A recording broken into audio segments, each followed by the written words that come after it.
to feel that they are welcome and part of our victory strategy come this November. He has said already publicly that he will join in an effort to stop Donald Trump from being elected president.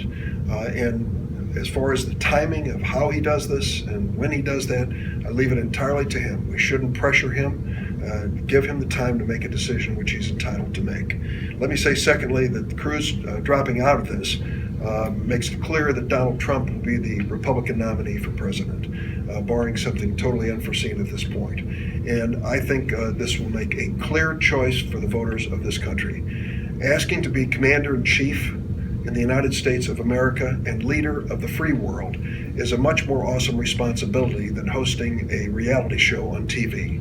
And I believe that we want to make certain that who that person, and I believe it will be Hillary Clinton, has the experience and the judgment and the integrity to lead this nation forward so that we can deal with the leaders of the world in a credible fashion. Some of the statements that have been made by Mr. Trump so far in his campaign are outrageous. They are divisive. His latest yesterday, an attack on Senator Cruz's father, saying that he somehow was in a conspiracy or a close friend of a man who assassinated President John Kennedy, was preposterous. It turns out that the briefing materials for Donald Trump come from the National Enquirer. That's where he gets his source material, and that raises serious questions about his judgment in terms of being the nominee for a great party and leading a great nation.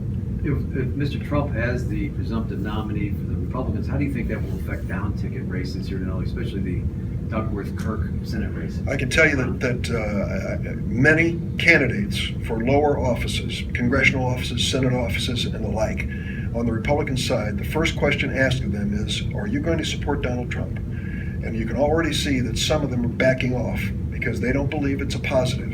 They think it's a negative. When you reach that point in the campaign, yes, I do believe the Trump candidacy will have an impact on the races lower on the ballot. Follow-up question is, do you think that Trump candidacy will change the power balance in the Senate and go back to the Democratic leadership? It'll take 5 new Democratic senators to switch the majority to the Democratic side. I believe that we will have 5 or more elected. I thought that before Trump was the nominee, and I believe it today even more. How about the House? The House is going to get closer, but I wouldn't rule out a Democratic majority in the House. There have been elections that have really changed the dynamics, the political dynamics, and this could be one of them.